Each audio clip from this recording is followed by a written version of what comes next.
Hey everyone, hope you doing well. तो हम M E S 131 और एम ई एस 41 जो है वो दोनों ही कवर कर रहे थे साइमल्टेनियसली, राइट? जो कि आपका एजुकेशनल टेक्नोलॉजी का है और एजुकेशनल मैनेजमेंट का है। फाइन, इन दो ऑप्शनल्स को हमने अभी तक शुरू किया है। तो आज एम ई एस 41 का यूनिट 3 देखते हैं, क्योंकि यूनिट 1 एंड 2 ऑलरेडी कवर हो चुका है देर। तो आप उसके प्लेलिस्ट में जाके उसको देख सकते हैं, ठीक है? तो चलिए, यूनिट 3 जो कि काफ़ी इंपॉर्टेंट है, काफ़ी सारी थियरीज यहाँ पे आपको मिल रही है। तो आपको इम्पोर्टेंट बन जाता है आपके एग्जाम पॉइंट ऑफ व्यू से भी और अदर पॉइंट ऑफ व्यू से भी, क्योंकि आपको पता है यूजीसी नेट में भी एजुकेशनल मैनेजमेंट टेक्नोलॉजी सारा कुछ यहाँ पे आने वाला है ना? तो यहाँ पे आपको क्या क्या चीज़ें इंपॉर्टेंट होगी, सारी चीज़ें यहाँ पे इंपॉर्टेंट मैं बोलूँगी, क्योंकि कहीं से भी कुछ भी यहाँ से इस पर्टिकुलर यूनिट से क्वेश्चन आ सकता है। क्योंकि यहाँ पे थियोरेटिकल फ्रेमवर्क्स दिया गया है, थियोरीज ऑफ एजुकेशनल मैनेजमेंट दिया गया है, ये सबसे ज़्यादा यहाँ पे इंपॉर्टेंट रहेगा। और मॉडल ऑफ एजुकेशनल मैनेजमेंट भी यहाँ पे दिया गया है। तो कोशिश करेंगे कि इसको हम 3 पार्ट में कवर करें, या फिर अगर इन केस हो पाए तो 2 पार्ट में कवर करेंगे, ठीक है? Theoretical framework for the educational management, इसको एक पार्ट में, फिर थियोरीज ऑफ एजुकेशनल मैनेजमेंट, फिर मॉडल ऑफ एजुकेशनल मैनेजमेंट, अलग अलग तरीके से अगर हम देखेंगे अलग अलग पार्ट्स में, तो I think it will be better for us, right? ठीक है, तो अब तक हमने दो यहाँ पे इम्पोर्टेंट यूनिट्स डिस्कस कर लिया है ना? तो एजुकेशनल मैनेजमेंट का बेसिक कॉन्सेप्ट यहाँ पे हमने देखा था। फिर दूसरे यूनिट में हमने देखा कि इंडिया में किस तरह से इवोल्यूशन हुआ एजुकेशनल मैनेजमेंट का, है ना? हिस्टोरिकल डेवलपमेंट किस तरह से हुआ। तो अब नेचुरली ये क्वेश्चन आता है यहाँ पे कि एजुकेशनल मैनेजमेंट को प्रैक्टिकली हम चलाएं कैसे, चलाया कैसे जाता है, राइट? तो ये जो क्वेश्चन है आपका, अ, इसको हम आंसर किस तरह से करेंगे? सिर्फ एक्सपीरियंस के बेसिस पर यहाँ पे हम एजुकेशनल मैनेजमेंट को प्रैक्टिकली चलाएंगे, या फिर हमें कोई साइंटिफिक यहाँ पे प्रिंसिपल्स भी यूज़ करने पड़ेंगे? तो इसी क्वेश्चन का आंसर आपको इस यूनिट में दिया गया है, जो कि इतना बड़ा बड़ा सब कुछ आपको थियोरीज एंड प्रिंसिपल्स वगैरह यहाँ पे दिया गया है ना? तो यहाँ पे एजुकेशनल मैनेजमेंट सिर्फ प्रैक्टिकल एक्सपीरियंस का नाम नहीं है यहाँ पे, ठीक है? तो इसके पीछे काफ़ी सारे यहाँ पे थियरीज एंड मॉडल्स का कंट्रीब्यूशन है, जिनकी वजह से हमें यहाँ पे आज इसको पढ़ना पड़ रहा है, राइट? तो लोगों के साथ किस तरह से काम करना है, यहाँ पे किस तरह से काम करना चाहिए, डिसीजन किस तरह से लेना चाहिए, और एजुकेशनल ऑब्जेक्टिव्स को हम किस तरह से एफिशिएंटली अचीव करेंगे, है ना? तो ये सारे इंपॉर्टेंट चीज़ें आपको यहाँ पे मिलने वाले हैं। तो हर एजुकेशनल ऑर्गेनाइजेशंस बोले या दूसरे किसी भी ऑर्गेनाइजेशन का बोले, अपनी अपनी कंडीशंस होती हैं, है ना? तो हर सिचुएशन में हम किस तरह से अपने आप को वहाँ पे अडॉप्ट कर पाएंगे, तो सिचुएशन के हिसाब से हम कौन से सुइटेबल अप्रोच वहाँ पे चूज़ करेंगे। फाइन। तो इन्हीं सब चीज़ों की वजह से हम यहाँ पे एजुकेशनल मैनेजमेंट के बारे में मॉडल्स एंड प्रिंसिपल्स वगैरह यहाँ पे पढ़ रहे हैं। फाइन। तो theoretical framework for educational management सबसे पहले आपका यहाँ पे आ जाता है। तो पहली बात तो आपको समझना चाहिए कि थियोरेटिकल फ्रेमवर्क का मतलब क्या होता है यहाँ पे, ठीक है? थियोरेटिकल फ्रेमवर्क का मतलब, सिंपली अगर बोलूँ तो, अगर आप बिना मैप के किसी नए सिटी में जाएंगे, तो डेस्टिनेशन तक पहुंचना आपके लिए थोड़ा सा यहाँ पे डिफिकल्ट हो जाएगा, है ना? आप इसको उसको पूछ के जाएंगे, राइट? तो अगर आपके पास, इन केस आपके पास मैप हो, तो डायरेक्शन आपको आसानी से मिल जाएगा, है ना? तो अकॉर्डिंगली यहाँ पे थियरीज होते हैं जो कि एजुकेशनल मैनेजमेंट के लिए इस तरह से उनको बनाया गया है, ताकि हम उसको फॉलो करके उस पाथ में चल के हम एजुकेशनल मैनेजमेंट को अच्छी तरह से यहाँ पे अचीव कर सकते हैं, ठीक है? तो दैट्स व्हाट फ्रेमवर्क इज, ठीक है? तो यहाँ पे ये मैनेजर्स को बताते हैं यहाँ पे कि ऑर्गेनाइजेशन को समझने और मैनेज करने का जो सिस्टमैटिक तरीका है वो किस तरह से हो सकता है, ठीक है? तो उसको हम यहाँ पे फ्रेम वर्क कहते हैं। एक तरह से पाथ समझ लीजिए, ठीक है?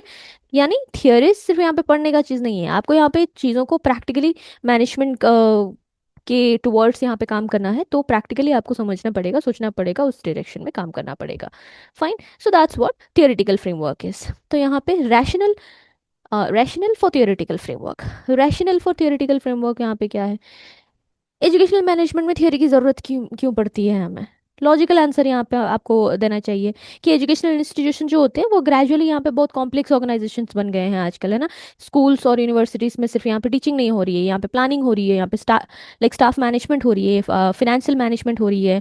स्टूडेंट्स, पेरेंट्स और जो अदर कम्युनिटीज़ हैं, वो सब लोग जो है वो कोऑर्डिनेट करके यहाँ पे साथ में काम कर रहे होते हैं ना? तो इतने सारे जो फंक्शंस होते हैं वहाँ पे, उसको रेंडमली हम मैनेज नहीं कर सकते हैं।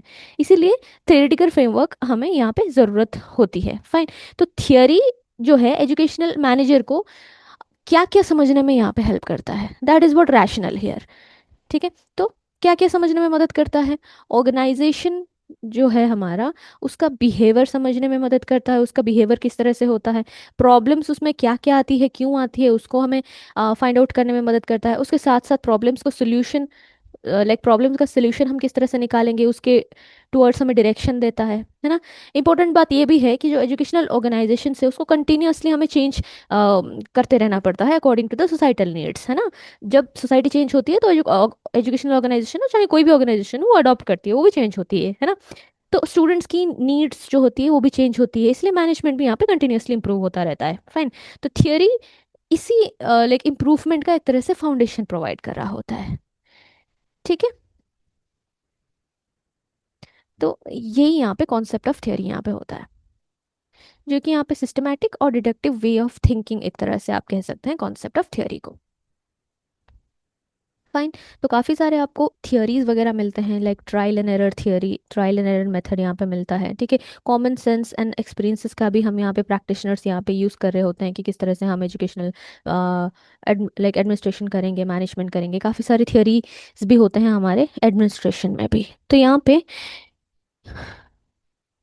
कुछ एक्सपर्ट्स हैं जिन्होंने कुछ अपने डिफरेंट व्यूज भी यहाँ पे दिए थे, जैसे कि theorising is not exclusive property of the laboratories और ivory tower. Okay, ivory tower यानी कि लाइक आप ड्रीमिंग की तरह से कुछ कोई चीज़ बहुत बड़ा सोच रहे हैं, ठीक है, इस तरह से नहीं है, या फिर ये एक लेबोरेटरी का पार्ट नहीं है। हर एक इंसान जो है उसके पास अपना चॉइसेस होते हैं, उसके पास अपने जजमेंट्स होते हैं, और वो इम्प्लाई करके वो थियोरी लाइक बना सकता है, और sense that there are reasons for his actions. जो भी एक्शन एक इंसान कर रहा है उसके पीछे कोई ना कोई रीज़न ज़रूर होता है। ठीक है, तो इस तरह से ये थियोराइजेशन की चीज़ यहाँ पे बताते हैं। फाइन। तो जब भी हम एजुकेशनल करिकुला की बात करते हैं, कोर्स कंटेंट की बात करते हैं, वेरियस प्रोग्राम में डिफरेंट डिफरेंट तरह का कोर्स कंटेंट यहाँ पे होता है, जो कि उनके ऑब्जेक्टिव और उनके फिलॉसफी के अकॉर्डिंगली होता है। तो फाउंडेशन कोर्सेज में लाइक यहाँ पे क्या क्या एलिमेंट्स इंक्लूड हो सकते हैं, economic, quantitative methods, organisational behaviour यहाँ पे यूज़ हो सकते हैं, अप्लाइड सब्जेक्ट्स यहाँ पे होते हैं, ह्यूमन रिसोर्स मैनेजमेंट वगैरह, ऑपरेशन मैनेजमेंट होता है, कंप्यूटर एप्लीकेशंस होते हैं। तो काफ़ी सारी चीज़ें यहाँ पे होते हैं जो कि अराउंड लाइक पर्सनल चैलेंजेस में फाइनेंस, फिर organisation of sports, games, student activities, इन सब के अराउंड इसका कंसर्न भी होता है, जिसको हम मैनेज करने की कोशिश कर रहे होते हैं। फाइन। तो यहाँ पे कुछ आर्ग्यूमेंट्स भी देते हैं, ग्लासेस एंड स्ट्रॉस आर्ग्यूमेंट्स में be presented to support the statement. तो यहाँ पे rational for decision making theory क्या प्रोवाइड करता है, डिसीजन मेकिंग के लिए एक रैशनल भी आपको प्रोवाइड कर रहा होता है। तो इसी स्टेटमेंट को यहाँ पे सपोर्ट करके कुछ चीज़ें यहाँ पे मेंशन है, जैसे कि हम फैक्ट्स के ऊपर रिलाय रिलाय करते हैं, पर यहाँ पे लाइक जो फैक्ट्स होते हैं वो सोल गाइड नहीं होते हैं एक्शन के लिए, is unsatisfactory because all evidence require interpretation. जो भी हमारा एविडेंस होता है उसको इंटरप्रेट करने की भी ज़रूरत होती है, सिर्फ फैक्ट्स के थ्रू हम लाइक हम अपने आप को गाइड नहीं कर सकते हैं, है ना। तो थियरी क्या करते हैं, यहाँ पे मेंटल मॉडल्स प्रोवाइड करता है, जो कि हमें nature and effects of practice को समझने के लिए हेल्प कर रहा होता है। तो थियरी इसी वजह से यहाँ पे इंपॉर्टेंट बन जाती है। तो यहाँ पे पर्सनल एक्सपीरियंस के ऊपर हम डिपेंड करते हैं और फैक्ट्स को इंटरप्रेट करते हैं, फिर हम अपने डिसीजंस को लेते हैं, और उसको हम नेरो तरीके से सोच रहे होते हैं, नेरो तरीके से हम समझ रहे होते हैं, बिकॉज ये जो होता है हमारे अदर्स के जो नॉलेज है उसको डिस्कार्ड कर देता है, सिर्फ अपना ही एक्सपीरियंस वो यहाँ पे लाइक कंसिडर कर रहा होता है। ठीक है, तो हमें अदर्स के जो लाइक इनसाइट्स हैं, आर्ग्यूमेंट्स हैं, उसके ऊपर भी ध्यान देना चाहिए, उसको भी हमें समझना चाहिए, तब जाके हम लाइक रेंज ऑफ एक्सपीरियंसेस यहाँ पे कवर कर पाएंगे, और जो भी प्रॉब्लम्स है टुडेज वर्ल्ड में उसको लाइक समझ पाएंगे और रिजॉल्व कर पाएंगे। ठीक है, तो मिस्टेक्स का भी यहाँ पे जो चांसेस है वो रिड्यूस हो सकता है। ठीक है, जो एक्सपीरियंस है उसको हम पर्टिकुलरली अनहेल्पफुल मान सकते हैं as the sole guide to action when the practitioner begins to operate in a different context. Organizational variables may mean that practice in one school or college has little relevance in the new environment। मतलब क्या बोल रहा है कि एक environment का जो experience है वो दूसरे environment में कितना applicable हो रहा है, वो बहुत limited applicable होती है, limited applicability उसकी होती है, ठीक है। तो fresh situation में freshly हमें चीज़ों को interpret करनी पड़ती है, freshly behavior को interpret करनी पड़ती है, तब जाके एक manager जो है वो attempt करता है कि किस तरह से उसको फिर handle किया जाए, राइट। तो थॉमसन थॉमसन जो है 1967 में ये थियोरी का इंपॉर्टेंस यहाँ पे सम अप करते हैं। वो ये कहते हैं कि जो एक एडिक्वेट थियोरी होगा वो स्टूडेंट्स को डायरेक्ट करेगा, स्टूडेंट्स यानी कि यहाँ पे फ्यूचर एडमिनिस्ट्रेटर्स हैं, उनको डायरेक्ट करेगा, और यहाँ पे उनका अटेंशन जाएगा टुवर्ड्स किस तरह से हम यहाँ पे कौन से प्रोसेस से हम यहाँ पे मैनेज करेंगे, और रिलेशनशिप्स को हम किस तरह से यहाँ पे मैनेज करेंगे रेदर देन टेक्निक्स, ठीक है। टेक्निक्स के बजाय जो स्टूडेंट्स का अटेंशन रहेगा वो प्रोसेस एंड रिलेशनशिप्स पे ज़्यादा जाएगा, ठीक है। और जिसकी वजह से कि उनको एक फ्रेमवर्क मिलेगा, उनको एक तरह से एक पाथ मिलेगा, ताकि अपने जो फ्यूचर फाइंडिंग्स हैं, चाहे वो सोशल साइंसेस में हो या फिर लाइक ओन एक्सपीरियंसेस में हो, एडमिनिस्ट्रेशन में हो, वो यहाँ पे अच्छा कर पाएंगे, ठीक है। तो इस तरह से ये जो हमारा एडिक्वेट थियरीज हैं वो यहाँ पे मदद करता है अकॉर्डिंग टू थॉमसन, ठीक है। चलिए फिर आते हैं main characteristics of theories of educational management. Characteristics क्या है थियरीज ऑफ मैनेजमेंट का? तो थियरी क्या करता है यहाँ पे, एक हमारा लाइक एक पहली बात तो है कि अच्छा इसको शॉर्ट में लेके चलते हैं, ठीक है। सिस्टमैटिक एक्सप्लेनेशन हमें एक देता है ना। थियरी क्या करता है, सिस्टमैटिक एक्सप्लेनेशन हमें देता है किसी भी चीज़ का, यानी कि थियरी जो होता है वो रैंडम आइडियाज़ का कलेक्शन नहीं होता है, हर कॉन्सेप्ट यहाँ पे लॉजिकली कनेक्टेड होता है, ठीक है। हर कॉन्सेप्ट जो होता है यहाँ पे लॉजिकली कनेक्टेड होता है, और एजुकेशनल मैनेजमेंट को यहाँ पे समझने के लिए ऑर्गेनाइज्ड फ्रेमवर्क हमको मिल जाता है, ठीक है। तो ये पहली बात है यहाँ पे। नेक्स्ट, थियरी क्या करता है, थियरी हेल्प करता है कि हम ऑर्गेनाइजेशनल बिहेवियर को यहाँ पे समझ सकें, ठीक है। ऑर्गेनाइजेशनल बिहेवियर को हम यहाँ पे समझ सकें। मतलब स्कूल या यूनिवर्सिटी में लोग किस तरह से बिहेव करते हैं, डिसीजन किस तरह से लिया जाता है, कॉन्फ्लिक्ट्स क्यों होते हैं, कम्युनिकेशन किस तरह से होती है, ठीक है। तो थियरी ये सारी चीज़ों को यहाँ पे लाइक एक्सप्लेन कर रहा होता है, राइट। तीसरी चीज़ यहाँ पे क्या आती है कि थियरी जो होता है वो ऑब्जर्वेशन एंड रिसर्च के ऊपर जनरली बेस्ड होता है ना। तो थियरी सिर्फ इमेजिनेशन से तो डेवलप नहीं होती है, रिसर्चर को यहाँ पे ऑर्गेनाइजेशन में ऑब्जर्व करना पड़ता है, एक्सपीरियंस लेना पड़ता है, एविडेंस कलेक्ट करनी पड़ती है, उसके बाद जाके वो थियरीज डेवलप होती है। तो इसलिए थियरीज का यहाँ पे साइंटिफिक इंपॉर्टेंस भी बन जाता है। तो तीसरी बात यहाँ पे आप ये लेके चल सकते हैं। नेक्स्ट इज, थियरी जो होता है ये हमें गाइड करता है टुवर्ड्स प्रैक्टिस, ठीक है। प्रैक्टिस यानी कि थियरी का जो पर्पस है वो सिर्फ नॉलेज देना तो नहीं है, थियरी एजुकेशनल मैनेजर को यहाँ पे बेटर डिसीजंस लेने में हेल्प करता है, यानी कि प्रैक्टिकल मैनेजमेंट को यहाँ पे डायरेक्शन दे रहा होता है, ठीक है। तो ये चौथा आप मान सकते हैं। पांचवा आप मान ले सकते हैं यहाँ पे, ये बहुत डायनामिक होता है, थियरी जो होता है वो डायनामिक होता है। मतलब क्या होता है, ये परमानेंटली फिक्स नहीं होती है, जैसे जैसे हमारा सोसाइटी बदलता है, हमारे ऑर्गेनाइजेशन चेंज होते हैं, वैसे वैसे हमारे थियरीज भी यहाँ पे डेवलप होते रहते हैं। तो इसी वजह से हमारा जो एजुकेशनल मैनेजमेंट होती है वो अलग अलग टाइम पर डिफरेंट डिफरेंट थियरीज यहाँ पे डेवलप कर रही होती है, ठीक है। तो इस तरह से आपको पांच चीजें यहाँ पे याद रखनी है। एक तो है कि सिस्टमैटिक एक्सप्लेनेशन देता है, ये लॉजिकली अरेंज फ्रेमवर्क हमें प्रोवाइड करता है, ऑर्गेनाइजेशनल बिहेवियर को ऑब्जर्व करने में मदद करता है, और थियरी जो होता है वो ऑब्जर्वेशन एंड रिसर्च से आता है। तो लाइक आप एक तरह से कह सकते हैं कि ये प्रूफ के साथ आता है, और हम इसको प्रैक्टिकल नॉलेज के हिसाब से इसको इम्प्लीमेंट कर सकते हैं। उसके साथ साथ ये हमें गाइड करता है टुवर्ड्स प्रैक्टिस। फिर ये बहुत डायनामिक भी होता है, क्योंकि डायनामिक होता है इसी वजह से ये काफ़ी बार बदलता रहता है, और बिकॉज ऑफ दैट हमें भी काफ़ी सारे चेंजेस इसमें देखने को मिलते हैं थियोरीज में, ठीक है। Functions of theories of educational management. Theories of educational management के फंक्शन क्या है? अभी सिर्फ यहाँ पे थियोरीज के बारे में ही बात हो रहा है, ठीक है। तो थियोरी क्या है, थियोरी क्या करता है, थियोरी का यूजफुलनेस क्या है, थियोरी के फंक्शन क्या है, मेन कैरेक्टरिस्टिक्स क्या है, ठीक है। That's all about it. तो फंक्शंस क्या क्या हो सकते हैं? फंक्शन क्या है? वही चीज़ है, फ्रेमवर्क प्रोवाइड करता है एजुकेशनल मैनेजमेंट को, लाइक मैनेजमेंट के लिए, ठीक है। प्रैक्टिशनर्स को ये हेल्प करता है ताकि जो भी कॉम्प्लेक्स जो भी कॉम्प्लेक्स फैक्टर्स हैं, like to view management as a complex simultaneously varying factors rather than a set of fixed or specific techniques। मतलब क्या बोल रहा है कि मैनेजमेंट जो है ये कभी भी जैसे कि पहले भी बता चुके हैं कि एक सिचुएशन का जो चीज़ है दूसरे सिनेरियो में वो वर्क नहीं करेगा, है ना। तो हमें डिफरेंट डिफरेंट मॉडल्स इसी वजह से दिए गए हैं, इसी वजह से हमारे पास डिफरेंट डिफरेंट प्रिंसिपल्स हैं।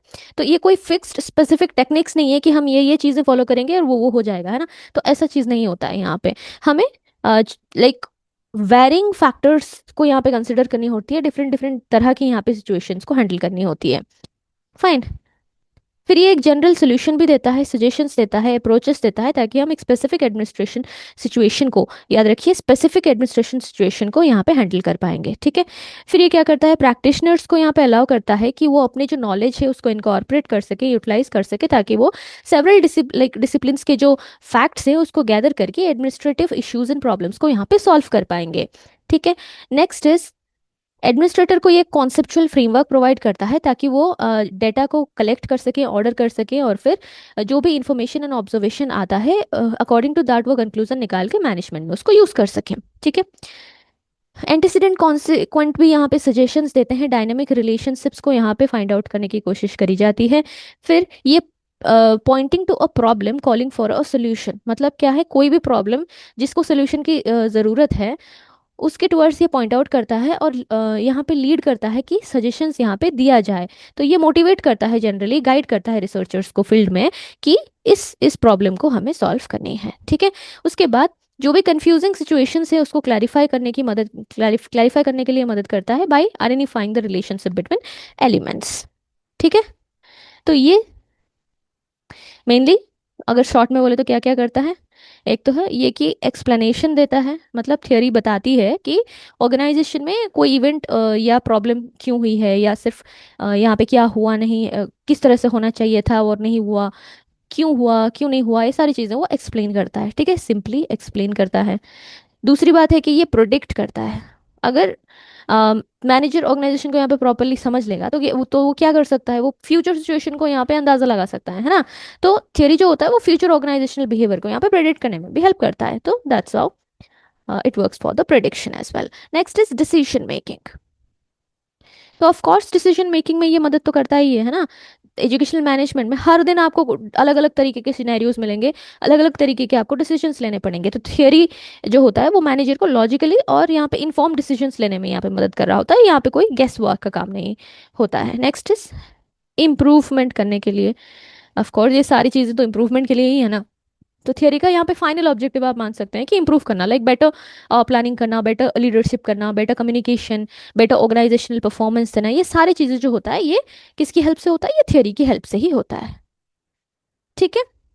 तो अगर आपको इनकेस क्वेश्चन में इस तरह से, लाइक एग्जाम में आपको इस तरह से पूछा जाता है कि why do we need a theoretical framework in educational management, तो एक तरह से आप याद रख सकते हैं कि एजुकेशनल ऑर्गेनाइजेशन जो है ये कॉम्प्लेक्स होता है, इसको समझने में हमें मदद करता है, ठीक है। थियरी जो होता है ये सिस्टमैटिक अंडरस्टैंडिंग हमें प्रोवाइड कर रही होती है। थियरी जो होता है हमें ऑर्गेनाइजेशनल बिहेवियर को ऑब्जर्व करने में मदद करता है। फाइन।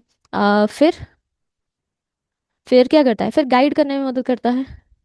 गाइड क्या करता है, प्रैक्टिशनर्स को गाइड, लाइक प्रैक्टिस किस तरह से हम करेंगे इसका, वो उसके लिए हमें गाइड करता है। और फिर हमारा जो प्लानिंग एंड डिसीजन मेकिंग है उसके टुवर्ड्स भी हमें ये हेल्प कर रहा होता है, राइट। तो ओवरऑली अगर बताएं तो ऑर्गेनाइजेशनल इफेक्टिवनेस जो है इसको ये मेंटेन करने के लिए मदद हमें कर रहा होता है, ठीक है।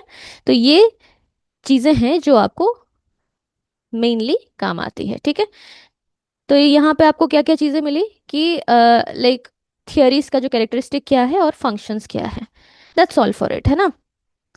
तो इसमें आपका थियोरेटिकल फ्रेमवर्क क्या होता है पहली बात तो, और क्या रैशनल है, क्यों हम थियोरेटिकल फ्रेमवर्क को यूज़ करते हैं, थियोरीज को यूज़ कर रहे हैं एजुकेशनल मैनेजमेंट में, that's what written over here. और उसके बाद यहाँ पे एक जो स्टेटमेंट लिया गया है, theory provides a rational for decision making, उसको यहाँ पे सपोर्ट देने के लिए तीन चीज़ें यहाँ पे मेंशन थी। और उसके बाद हमने देखा characteristics of theories of educational management, theories का किस तरह से कैरेक्टर होता है मैनेजमेंट का। फिर हमने देखा फंक्शंस ऑफ थियोरीज, जो कि एजुकेशनल मैनेजमेंट का थियरीज का फंक्शन यहाँ पे बताया गया है, ठीक है। फिर आते हैं हम थियोरीज ऑफ एजुकेशनल मैनेजमेंट में। और थियोरीज ऑफ एजुकेशनल मैनेजमेंट में हम देखेंगे classical theories of educational management, human relation theories of educational management, काफ़ी सारे यहाँ पे आपको थियोरीज, प्रिंसिपल्स एंड मॉडल्स वगैरह देखने को मिलेंगे, नॉर्मेटिव नोमोथेटिक डिमेंशंस, काफ़ी सारी चीज़ें यहाँ पे, बहुत इंपॉर्टेंट चीज़ें आपको मिलने वाली है, ठीक है। तो इसको हम अपने नेक्स्ट पार्ट में कवर करेंगे, जैसे कि मैंने कहा पार्ट 1, पार्ट 2, पार्ट 3 में इसको कवर करते हैं, ठीक है। आसान रहेगा। फिर मिलते हैं नेक्स्ट वीडियो पर, टिल देन बाय बाय।